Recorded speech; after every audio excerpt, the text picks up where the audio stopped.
یہ فرماتے ہیں کہ بعض اوقات کچھ لوگوں کی طرف سے تبلیغ دین کی آفر ہوتی ہے کہ کچھ دن ہمارے ساتھ چلیں، اگر نہ جائیں تو کیا حکم شرع ہوگا، کیونکہ ملکی حالات آج کل بڑے عجیب و غریب ہو چکے ہیں۔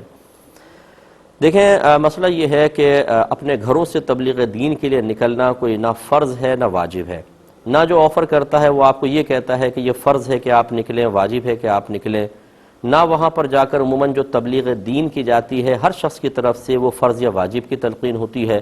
یہ امر مستحب ہے کہ اگر کوئی اس طریقے سے جا رہا ہے آپ اس کے ساتھ چلے جاتے ہیں تو آپ کو ثواب ملے گا، اور نہ جائیں بغیر کسی عذر کے بھی منع کر دیں تو کوئی بھی گناہ نہیں ہے۔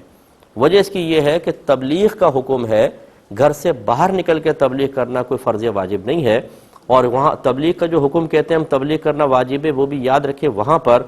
کہ جب کوئی شخص برائی کرتا نظر آئے اور آپ کو یقین ہے کہ میں اس کو روکوں گا تو اس برائی سے باز آ جائے گا، بس یہاں تبلیغ کرنا واجب ہو جاتا ہے کہ کریں۔ ورنہ اگر کوئی شخص جیسے بالفرض درود شریف نہیں پڑھتا تو آپ پہ کوئی واجب نہیں ہے کہ اس کو درود پاک کی ترغیب دیں، کیونکہ درود نہ پڑھنا کوئی برائی نہیں ہے، پڑھنا بہت اچھا ہے۔ ہاں گناہ کرتے آپ اگر کسی کو دیکھیں تو بس اس کو اگر آپ یہ سمجھتے ہیں کہ میری یہ بات مان لے گا تو واجب ہے، اور اگر آپ کو یقین نہیں مانے گا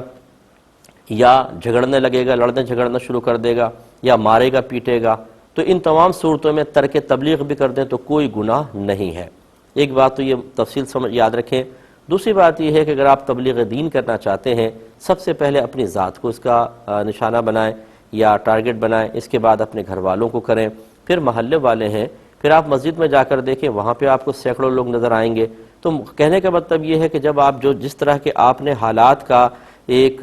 مشاہدہ کیا ہے اور جو حالات آپ نے بیان کیے ہیں ان کے پیش نظر اگر آپ گھر میں رہ کر بھی تبلیغ کرنا چاہیں تو بالکل کر سکتے ہیں، اور اس میں کوئی گناہ نہیں ہے۔ اور جیسے میں نے پہلے عرض کیا کہ اگر آپ بغیر کسی عذر کے بھی، حالات بھی بڑے موافق سب کچھ، اس طرح کی دعوتوں کو رد کر دیں تو اس میں بھی کوئی گرفت نہیں ہے، نہ سامنے والا آپ کو یہ کہتا ہے کہ یہ واجب ہے۔ تو اچھی طرح اب آج کل کے دور میں جیسے آپ نے جن حالات کو آپ بیان کر رہے ہیں ان حالات کے پیش نظر اگر یہ کہا جائے کہ نہ جانا بہتر ہے تو بہت اچھا ہے کہ اپنے گھر میں رہ کر آپ تبلیغ دین کریں اور لوگوں کو مسجد کی طرف لے کر آئیں، نمازی بنائیں۔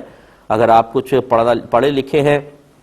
تو آج کل تو بڑے آسان ہو گیا تبلیغ دین کرنا، فیس بک پر اپنا ایک پیج بنا لیں اور اس میں پہلے آپ سیکھیں لیکن، اور پھر اس میں لوگوں کو سکھانا شروع کر دیں، یہ بہت ایزی وے ہے۔ تو خلاصہ کلام یہ ہے کہ اگر دعوت کو بغیر کسی عذر کے رد بھی کیا جائے تو آپ گنہگار نہیں ہوں گے۔ یہ کہتے ہیں کہ عمرہ کر لیا تھا لیکن ابھی حلق نہیں کروایا تھا، کہ اپنے جیسے ہوٹل کی طرف جا رہے ہیں تو درمیان میں کسی عطر فروش نے اچانک ہاتھ پر تھوڑا سا عطر لگا دیا کہ جی چیک کر لیں، اور ہم نے یا بے خیالی میں عطر لگوا لیا، تو اس کا کیا حکم ہوگا؟ کیا دم وغیرہ لازم ہوگا؟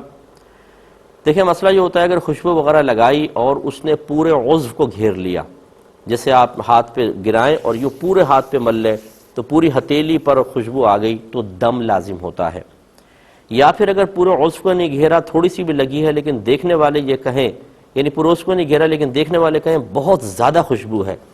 تو پھر اس صورت میں بھی دم لازم ہوتا ہے۔ تو اگر کسی نے عطر لگائی اور تھوڑی بہت ہے ہلکی سی اور پورے عضو کو نہیں گھیرا تو پھر اس پہ دم لازم نہیں ہوگا، آپ اس میں پھر وہی صدقہ فطر کی مقدار دے دیں، اتنا ہی کافی ہے۔ لیکن اگر آپ سمجھتے ہیں کہ پورا عضو کو گھیر لیا تھا یا پورے عضو کو نہیں گھیرا لیکن بہت ہی تیز خوشبو تھی یا دیکھنے والے کہہ رہے ہیں زیادہ خوشبو ہے، اس صورت میں بہرحال دم دینا ہوتا ہے، پھر آپ کو حدود حرم میں ایک جانور ذبح کرنا ہوگا۔